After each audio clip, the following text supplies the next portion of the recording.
बिस्मिल्लाहिर्रहमानिर्रहीम। अस्सलामु अलैकुम। लव्स मोती चैनल में खुश आमदीद।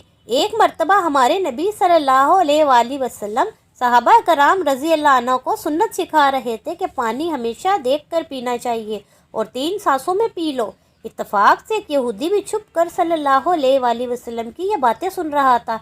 हमारे प्यारे नबी पर हमारी जानें, हमारा सब कुछ कुर्बान। आप सल्लल्लाहु अलैहि वसल्लम के कलाम में तासीर ही ऐसी थी कि मुसलमान हो या गैर मुस्लिम, आप सल्लल्लाहु अलैहि वसल्लम की तालीमात से मुतासिर ज़रूर होते थे। रात को सोते सोते इस यहूदी को, जो हमारे प्यारे नबी की बातें सुन रहा था, प्यास लगी। बहुत ज़ोर की प्यास महसूस हुई। जब इस यहूदी को प्यास लगी तो अपनी बीवी से बोला, मुझे अच्छी तरह पानी देख कर पिलाओ। बीवी बोली, आप कैसी बातें करते हैं, चिराग बुझा चुकी हूँ, रात का वक्त है, क्या देख कर पानी पिलाऊँ, ऐसे ही पानी पी लीजिए, पानी तो साफ सुथरा होता है हमारे घर का। यहूदी को बड़ा गुस्सा आया। बीवी से बोला, चिराग जलाओ और रोशनी में मुझे पानी देखकर पिलाओ। बीवी बकझक करती उठी, समझी कि शोहर पागल हो गया है। आखिर यहूदी खुद उठा और चिराग रोशन किया।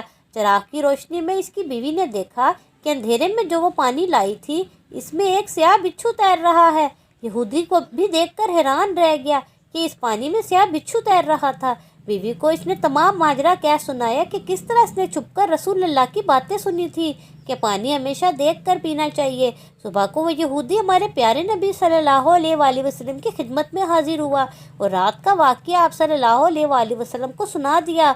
आप सल्लल्लाहु अलैहि वसल्लम ने तबस्सुम फरमाया। यहूदी बोला, ए अल्लाह के रसूल, जिस मज़हब की एहतियात इंसान की जान बचा ले, तो वो मज़हब खुद पूरे इंसान को दोज़ख की आग से क्यों करना बचाएगा। इतना कहा और वो यहूदी कलमा पढ़कर मुसलमान हो गया। सुभान अल्लाह। मज़ीद ऐसी मालूमाती वीडियोस के लिए चैनल को सब्सक्राइब करें।